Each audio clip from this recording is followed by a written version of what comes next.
اب آپ کو براہ راست لیے چلتے ہیں، وزیر اطلاعات نیوز کانفرنس کر رہے ہیں۔ ڈالر کس طرح اس زمانے میں فلکچویٹ ہو رہا تھا، کبھی 300، کبھی 290، کبھی 280، اور روپے کی قدر میں کمی دن بدن واقع ہو رہی تھی، تو روپیہ جو ہے اس کی قدر میں اضافہ ہوا اور ایکسچینج ریٹ جو ہے وہ کنسسٹنٹ ہو گیا، اور ہم نے دیکھا کہ اس کے بعد ایکسچینج ریٹ جو ہے وہ مستحکم رہا۔ اور مجھے یاد ہے ان 16 ماہ کے دوران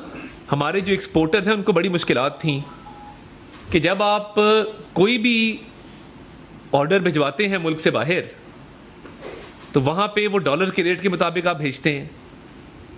اب وہ اتنی فلکچویشن تھی کہ ایکسپورٹرز جو ہیں وہ اپنے اشیاء کو باہر نہیں بھجوا پا رہے تھے، ایل سیاں کئی دفعہ نہیں کھلتی تھیں، ایل سی کھولنے میں مشکلات کا سامنا ہوتا تھا۔ تو میرا خیال ہے view come a long way, ہم نے بہت سفر طے کیا ہے جس کے نتیجے میں روپیہ مستحکم ہوا ہے، معیشت جو ہے وہ آہستہ آہستہ لفٹ آف کر رہی ہے۔ اور آپ نے دیکھا کہ اسٹاک ایکسچینج کو اگر آپ دیکھیں، جب جب سیاسی استحکام آتا ہے اور جس طریقے سے آئی ایم ایف کے معاہدے طے ہوئے ہیں، ابھی بھی سٹاف لیول اگریمنٹ ہوا ہے، تو اسٹاک ایکسچینج میں بڑا ایک مثبت رجحان دیکھنے میں آیا، آج بھی ریکارڈ پوائنٹس کا اضافہ ہوا ہے۔ تو یہ تمام چیزیں ملک میں کاروبار کی آسانی کے لیے، فورن ڈائریکٹ انویسٹمنٹ کے لیے، ڈومیسٹک انویسٹمنٹ کے لیے بہت اچھی ہے۔ اور جو بلومبرگ ایک بڑا اچھی شہرت کا حامل بین الاقوامی مالیاتی جریدہ ہے جس نے یہ پریڈکشن دی ہے، اور ہم امید کرتے ہیں کہ انشاءاللہ تعالیٰ ایسا ہو کہ مہنگائی جو ہے وہ اگلے سال 15% پہ آ جائے گی۔ اور جو پرسوں بھی رپورٹ آئی کہ اب اس میں کمی واقع ہونا شروع ہو گئی ہے، 2% کا فرق پڑا ہے، تو میں سمجھتا ہوں کہ یہ بڑے مثبت رجحانات ہیں جن کی طرف ہم گامزن ہیں۔ اور پی آئی اے کی پرائیویٹائزیشن میں میڈیا کا بھی شکریہ ادا کرتا ہوں، میڈیا نمائندگان کا، بیٹ رپورٹرز کا، نیوز ڈیسک والوں کا، کہ آپ نے نیشنل کاز کے لیے، اس ملک کے لیے، دیکھیں یہ پاکستان ہے تو ہم ہیں، ہم پہلے پاکستانی ہیں، پھر سیاستدان ہیں، صحافی ہیں، پاکستان پہلے ہے، سیاسی جماعتیں سیاست بعد میں ہیں۔ تو جس طریقے سے آپ نے پی آئی اے کی پرائیویٹائزیشن میں عوام کو آگاہ رکھا، اور جو مثبت رجحان ہے کہ پی آئی اے کی جب کمرشل ڈیٹس کی بھی مذاکرات جو ہیں وہ اپنے کنکلوژن کو پہنچے، اس کی جب بڈ کی ڈیٹ آئی، ان تمام معاملات پہ میں میڈیا چینلز کا، اخبارات کا تہہ دل سے مشکور ہوں بطور وزیر اطلاعات کہ آپ نے اس کو کور بھی کیا اور قوم کو سے آگاہ کیا، کیونکہ دیکھیں جو 80 ارب روپے سال کا خسارہ ہے پی آئی اے کا، وہ ایک غریب ریڑھی بان، ایک بھٹا مزدور، ایک کسان، ایک مالی، ایک ڈرائیور اس کو برداشت کرتا ہے۔ وہ 80 ارب روپیہ قوم پر بوجھ ہے، قومی خزانے پر بوجھ ہے، اور نجکاری کے ذریعے آپ دیکھیں کہ کس طریقے سے ایک تو ریونیو ہمیں آئے گا، اور اس خسارے کا بوجھ جو ہے وہ سرکاری خزانے پر نہیں ہوگا۔ تو میں بڑا شکر گزار ہوں، اور میری یہی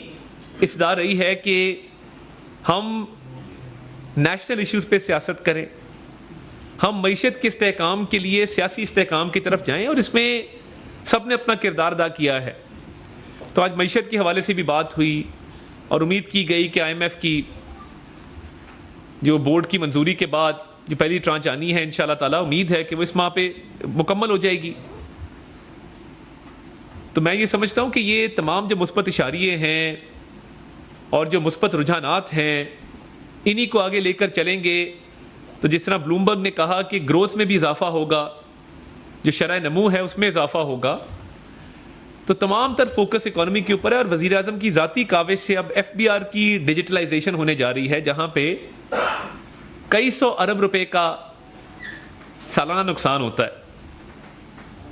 تو میں سمجھتا ہوں کہ دیکھیں یہ ملک ہے تو سیاست ہے، یہ ملک ہے تو سیاستدان ہیں، اس لیے ہمیں معیشت کو سیاست کی نظر نہیں کرنا۔ اور اس میں میری ایک اور التماس ہوگی، بڑے ادب کے ساتھ میں گزارش کروں گا، کئی دفعہ ایسی خبریں آ جاتی ہیں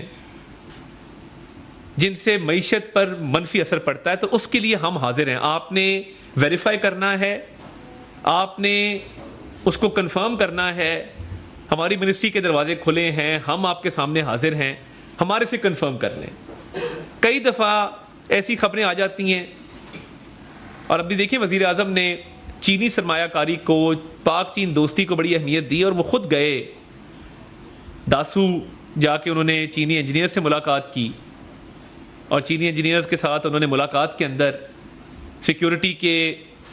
جو معاملات تھے اس پہ روشنی ڈالی، تعزیت کی، اظہار ہمدردی کیا، اور اس میں بھی خاصی انشاءاللہ تعالیٰ پیش رفت ہے. عوام کے سامنے وہ بھی حقائق لے کے آئیں گے. اور چینی سیکیورٹی پہ وزیر اعظم 4 سے 5 میٹنگز کر چکے ہیں. تو یہ دیکھیں، یہ معیشت کی بہتری، قومی مفاد، یہ وہ چیزیں ہیں جس پہ پوری قوم اکٹھی ہے، اور اس میں ہمیں امید رکھنی چاہیے. اور جو امید ہوتی ہے، امید سے بہت سے مسئلے حل ہوتے ہیں. اور امید ایسے شخص سے ہے جس کا نام شہباز شریف ہے، جس نے ماضی میں ڈیلیور کیا ہے، جس نے ماضی میں 12.5 سال میاں نواز شریف کی قیادت میں اگر آپ دیکھیں پنجاب کے اندر،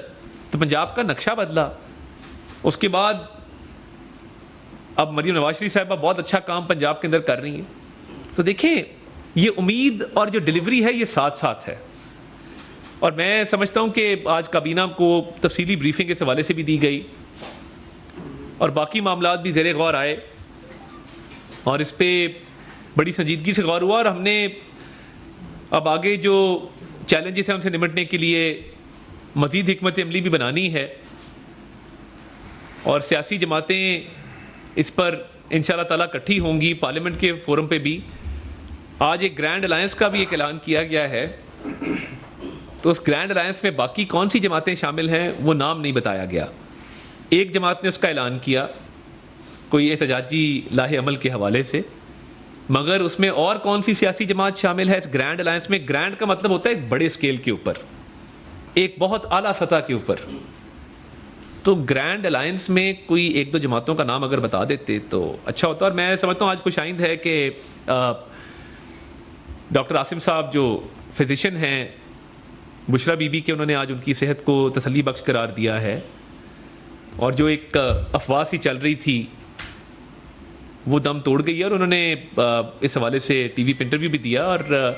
کہا کہ وہاں پہ ان کو کوئی ایسی دقت نہیں ہے جس کی وجہ سے کوئی صحت کی خرابی کا معاملہ ہو. تو میں سمجھتا ہوں کہ یہ بھی ایک اچھی چیز ہے کہ معالج کی طرف سے یہ بیان آ جانا، کیونکہ دیکھیں جو غیر یقینی صورتحال ہوتی ہے جس سے افواہیں جنم لیتی ہیں وہ سیاسی عدم استحکام پیدا کرتی ہے، اور پھر معیشت کو بھی اس کے لیے وہ ایک اچھا رجحان نہیں ہوتا. تو میں سمجھتا ہوں کہ ہم نے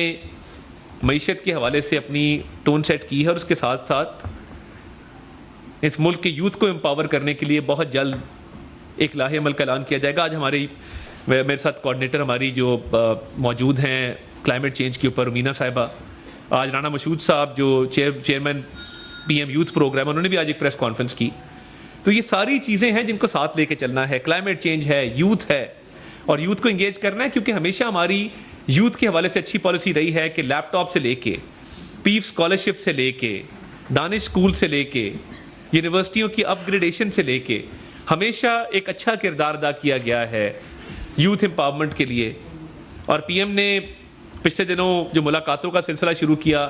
پاکستان کے ہیرو ہیں وہ جیولن تھرو جو اب جنوبی افریقہ جا رہے ہیں، ان کے ویزے کی بھی فیسیلیٹیشن کی گئی، ارشد ندیم، اور ان کا مقابلہ ہر سال ہوتا ہے ایشین گیمز میں بھی، اور اولمپکس میں بھی وہ پاکستان کی نمائندگی کرتے ہیں اور ہمیں میڈل ہمیشہ لے کے دیتے ہیں. تو اس حوالے سے بھی وہ